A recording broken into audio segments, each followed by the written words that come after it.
akka hojjetama.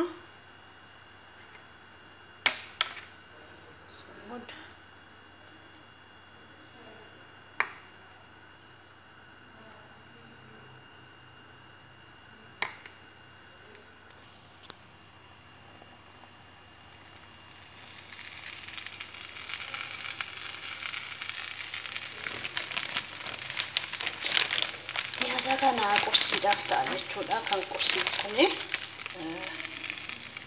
akkasitti hojjannee qursii fayyadamuu ni danda'ama jechuudha.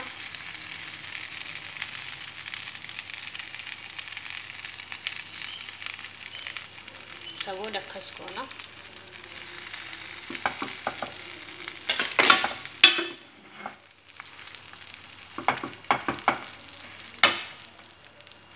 Wanta fayyadama wanta qursii nyaata.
Todega pulita ko akkasitti haala kanaan qopheessitanii fayyadamuu ni dandeessu jechuudha.